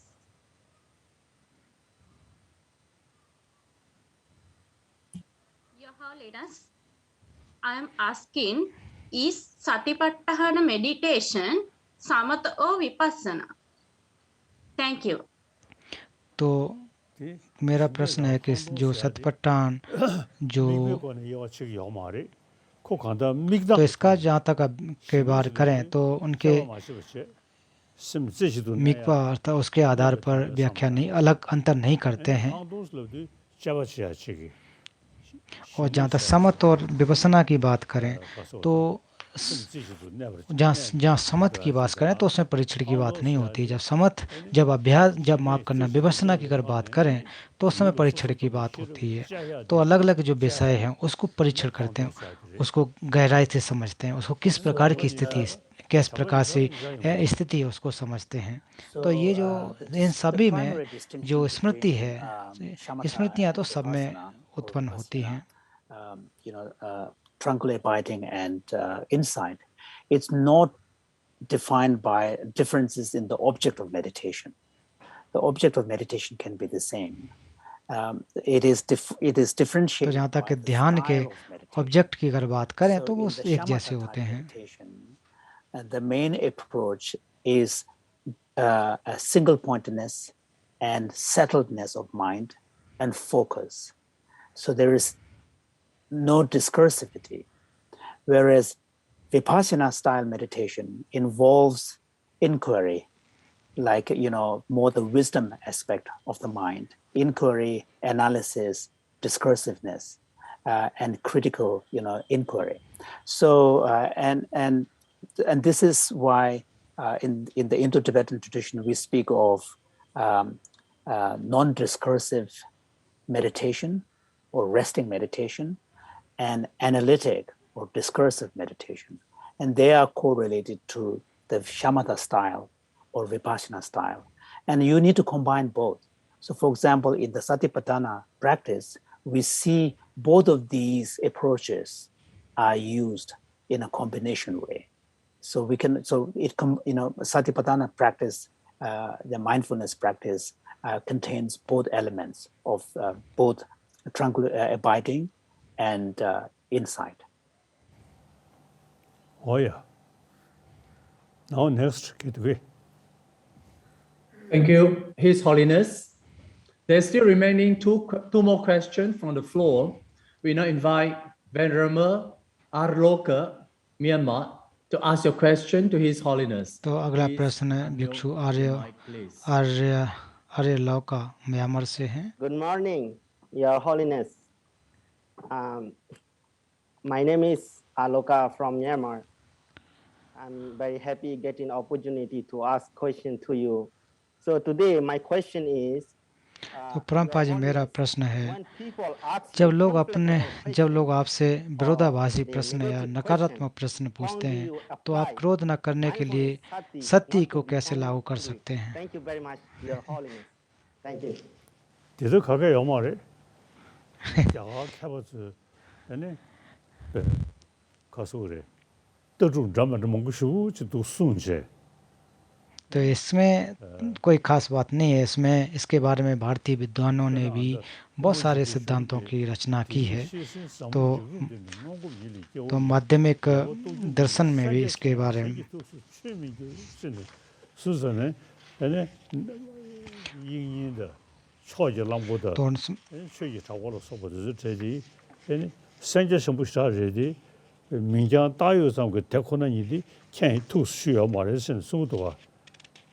또 커도도 숨기어를 모두 그냥 먹으면 계속 말봐. 이 심주셔야 돼. 캐원즈 순나로리아 컨저스이버도 저 심주셔야 돼. 빼게서 버리셔. So when questions like this are asked to me personally, तो जैसे तो जब जब मुझसे इस प्रकार से प्रश्न पूछे जाते हैं तो मुझे बहुत ज़्यादा कठिनाई नहीं होती है, क्योंकि जो भारत की एक अर्थात नालंदा परंपरा की है, जो तर्क की व्यवस्था रही है, शास्त्र की व्यवस्था रही है। Can someone mute the microphone? So so the debate is a primary तो जहाँ तक शास्त्रार्थ की बात करें तो ये एक प्राथमिक अवस्था रही है, उसमें एक विरोधाभासी भी व्यवस्था रही है। तो ये नालंदा परंपरा की एक विशेषता रही है। तो 7वीं शताब्दी के जो चंद्रकीर्ति ने में अभिसंग जो जो के माध्यम के अवतार में भी व्याख्या करते हैं, नागार्जुन के शिक्षाओं पर भी तो वो कहते हैं कि जो शिक्षा दी गई है वो बहुत ही गंभीर है। तो जो भी इनको जो भी इनको सीखना चाहता है, उन्होंने उतना समय नहीं गुजारा, जैसे कि वसुबंधु, दिगनाग, धम्मकीर्ति इत्यादि, उन पर भी कटाक्ष किया है। तो उस परंपरा से मैं भी आया हूँ, तो कटाक्ष इत्यादि तो होती हैं, और तो मुझे इसमें कोई दिक्कत नहीं होती है, कोई समस्या नहीं होती है कि कोई विरोधाभासी प्रश्न पूछे। His Holiness, this is the last question. We now invite तो परम पावन जी, ये अंतिम प्रश्न होगा। from Indonesia. तो अगला डॉक्टर दिति संपन्नो इंडोनेशिया से हैं। Please unmute your mic, please.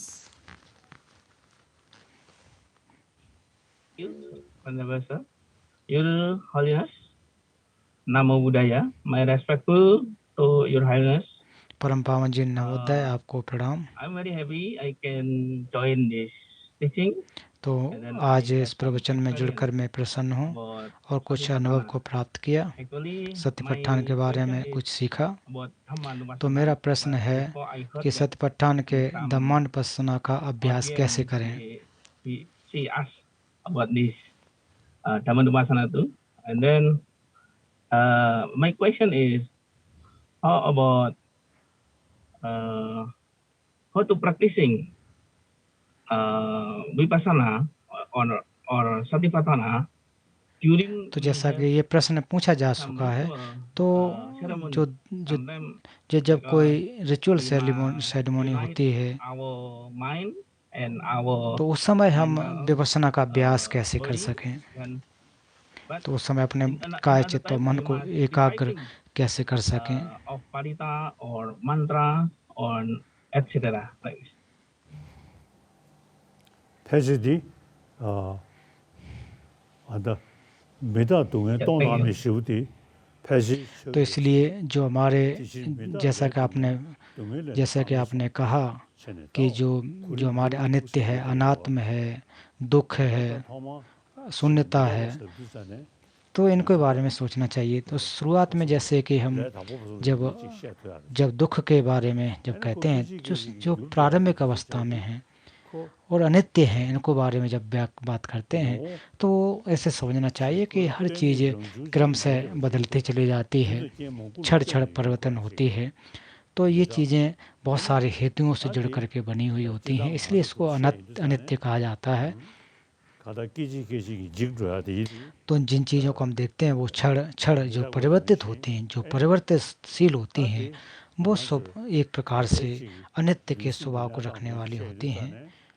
तो अभी जब हम अपने काय और चित्त की स्थिति के बारे में बात करते हैं, तो उसके दुख है, अनित्य है, जब उनके स्वभाव को अच्छी तरह से समझेंगे तो फिर उसकी जो शून्यता है और उसको उपयोग करने वाले और जो हमारी आत्मा है वो स्वभाव से सिद्ध नहीं है, और फिर हमारे शरीर भी उसी प्रकार से, काय भी उसी जो कि सत्य से सिद्ध नहीं होती, प्रकार से शून्य होती है।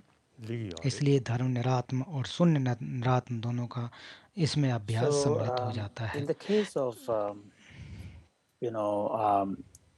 the fourth satipatthana, the fourth one, which is the meditation on mind object, in my personal understanding is that what is crucial is really contemplation on the four attributes of suffering, truth of suffering, impermanence, nature of suffering, dukkha, and empty, and then no self. So, and those four are actually, there's a kind of a progression from one to another. So the first one is impermanence. And impermanence is something, even though the subtle level of impermanence is difficult to, experience, but at least on the grosser level, impermanence is something that we can easily point to and easily, relate to, because we know things in our life, things around us, they break, they come into being, they're dependent on other factors, they come and go.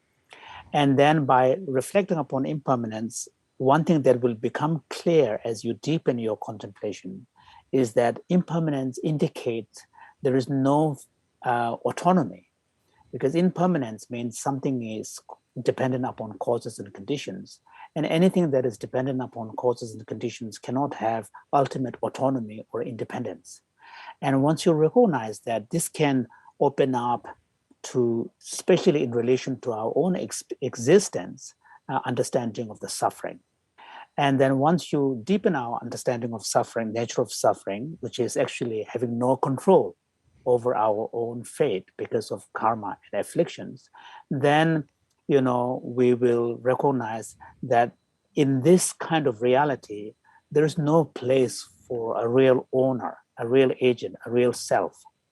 And if there is no real self, then how can there be possessions belonging to that real self? And in this way, ultimately from the Indo-Tibetan tradition point of view, it is pointing towards the teaching of shunyata, emptiness of all phenomena. So in my understanding, the fourth, Satipatthana practice, the fourth mindfulness practice really seems to be pointing towards the fundamental truths of our existence and reality.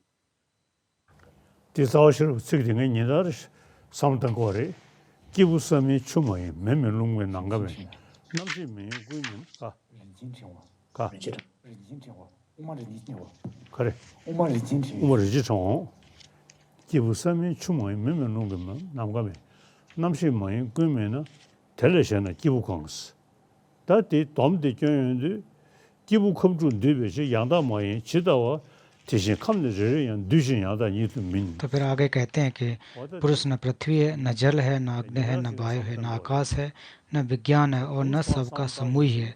तो इसके अतिरिक्त पुरुष कौन है? फिर आगे इसके सार के रूप में कहते हैं, जैसे 6 धातुओं का समूह होने से तत्वतः पुरुष नहीं है, वैसे ही प्रत्येक धातु भी संग्रह मात्र है, तत्वतः नहीं है। तो उसी प्रकार से मेरा शरीर, मेरी काय, मेरे स्कंद आदि कहाँ है? तो जो आत्म है, जो हमारे स्कंदों को ग्रहण करती है, उसका जब परीक्षण करते हैं वो प्राप्त नहीं होती है। तो इसके लिए इसके जो के माध्यमिक दार्शनिक हैं और चित्तमात्रवादी हैं, तो वो केवल चित्त को आधार मान करके कहते हैं। तो जहाँ तक फिर थैलगिरी गुफा के प्रासंगों की बात करें तो कहते हैं कि वो नाम मात्र से हैं और अपने विषय के रूप में सिद्ध नहीं होते हैं। तो माध्यमिक अवतरण के रूप में माध्यमिक जो अवतरण है उसका ये बहुत ही महत्वपूर्ण कहा जाता है कि यदि स्वलक्षण प्रतीत होगा तो उसके प्रत्यय विवाद से भावों का विनाश हो जाएगा। यदि शून्यता भावों का विनाश का हेतु हो जाए तब तो वह युक्त संगत नहीं है, अतः भाव स्वभावतः सत्य नहीं है। तो क्योंकि इन भावों की परीक्षा किए जाने पर परमात्मा भाव से अतिरिक्त व्यवहार में भी विद्यमानता प्राप्त नहीं होती, अतः लोक में व्यवहार सत्य की परीक्षा नहीं की जाती है।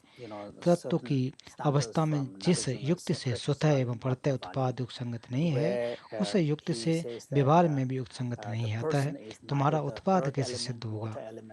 तो ये जो माध्यमिक अवतरण में जो कहा जाता है, चंद्र के द्वारा रचित माध्यमिक अवतार में जो व्याख्या की गई है, इसका मैं अभ्यास करता हूँ और जो कि बहुत ही लाभदायक सिद्ध होता है।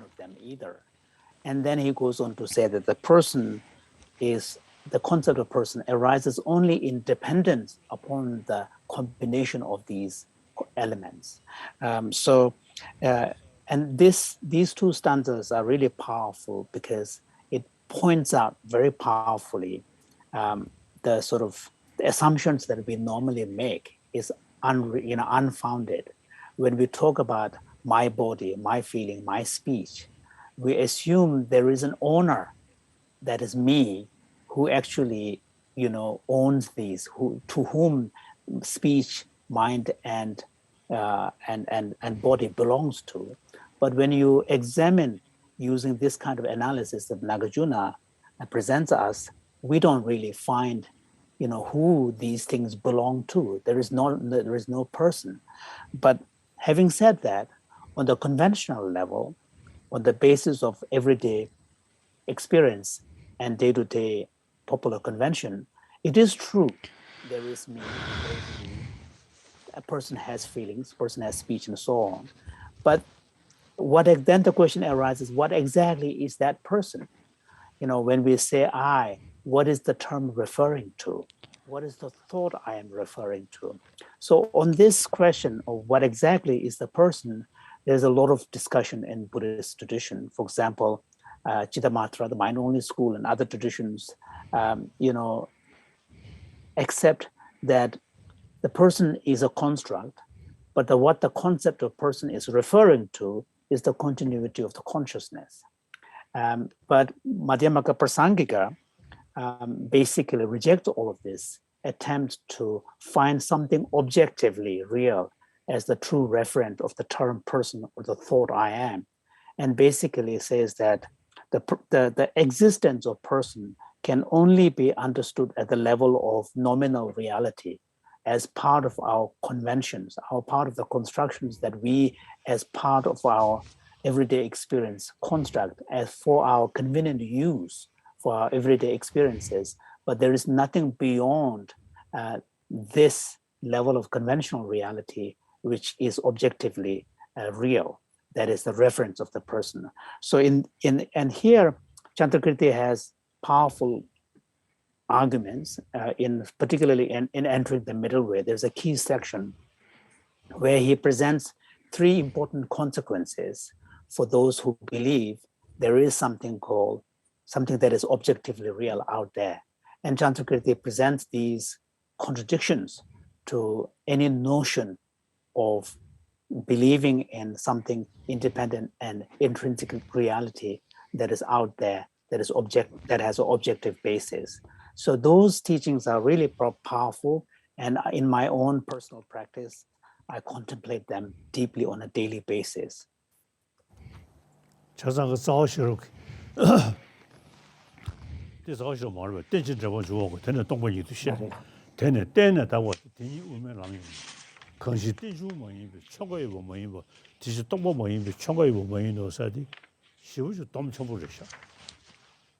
So thinking of this, what we find in Nagarjuna's Mula Madhyamaka और फिर नागार्जुन के माध्यमिक कारिका में भी कहा जाता है कि जो कुछ भी प्रतिसमुत्पन्न है उसे ही शून्यता कहा गया है। जिसे प्रतिसमुत्पन्न कहा गया है वही मध्य मार्ग है। फिर आगे कहते हैं ऐसा कुछ भी नहीं है जो प्रतिसमुत्पन्न न हुआ हो, इसलिए ऐसा कोई धर्म भी नहीं है जो स्वभाव से शून्य न हो। And then therefore there is nothing that is there is nothing that is dependently originated. There is nothing that is not dependently originated, and there is nothing that is not empty. Because there is nothing that is empty. So those two stanzas really provide a very grand summary of the importance of the teaching on emptiness.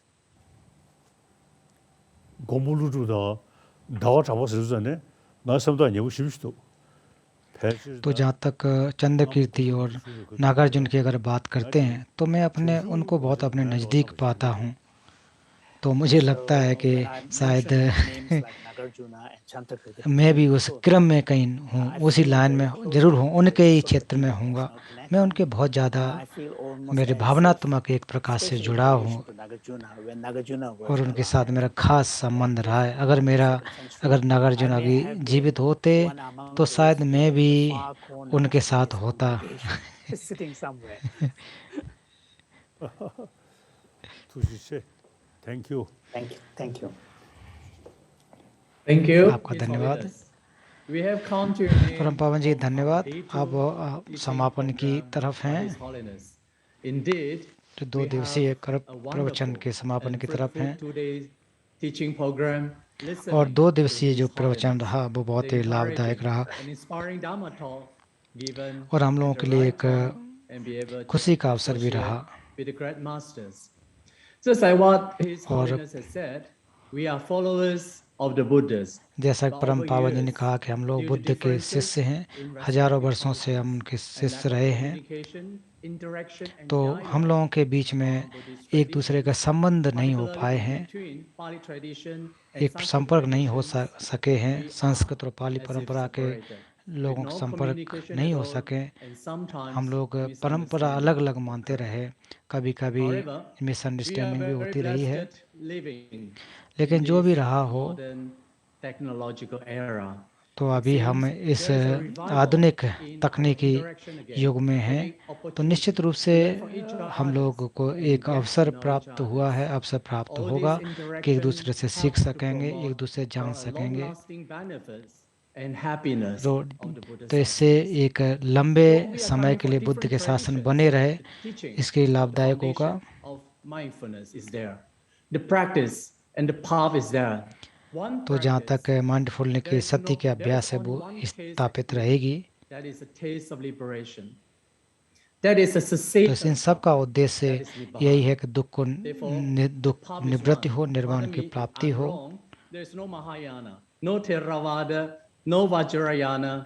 There is only the teaching of suffering and the तो path मेरा तो मानना leading यही है to the कि न cessation तो Buddha of suffering. जो यानों की जरूरत So नहीं before है, we तो मुख्य end रूप से for this बुद्ध की wonderful शिक्षाएं हैं, उसके and a माध्यम very से fruitful हम दुखों को 2 नष्ट days कर teaching हो सकते program, हैं। we would like to invite तो 2 दिन the का जो most प्रवचन है venerable वो Naram बहुत ही Panave लाभदायक रहा है। Ananda तो अब इसके बाद Nagthero, में भिक्षु Secretary General नारम of पवनवे Asgiriya Ananda Nayaka Chapter of Thero, Siang deputy secretary general Mahanikaya, of Sri Lanka, to Asgiriya give chapter of closing Shyam remarks. Mahanikaya और Please मुख्य जो unmute chief your about mic, Asgiriya please.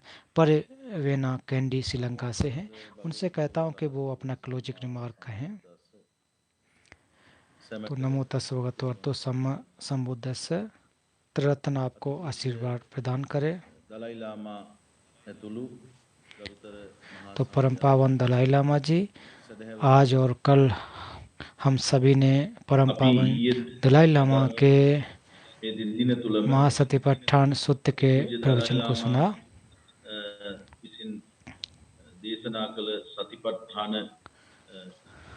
मुझे लगता है कि हाँ, एकत्रित होकर के सभी लोग प्रवचन से कई अंतर्दृष्टि प्राप्त करने में सक्षम हुए हैं। आज किसी भी दिन के अलावा महासतिपट्ठान सूत्र सभी के लिए महत्वपूर्ण उपदेश बन गया है। बुद्ध ने 2600 साल पहले महासतिपट्ठान सूत्र का उपदेश दिया था। हम इस पवित्र उपदेश में देखते हैं कि हर किसी के लिए सीखने के कई पहलू हैं। मैं सभी का आह्वान करता हूँ कि केवल इस उपदेश को सीखकर यहाँ न रुकें, बल्कि हर दिन, हर बार अभ्यास करें और आप महसूस करेंगे कि आपका मन अधिक खुशहाल स्थिति में आ गया है। मैं इस महामारी के समय में इस महान उपदेश के लिए परम पावन जी का वास्तव में आभारी रहूंगा।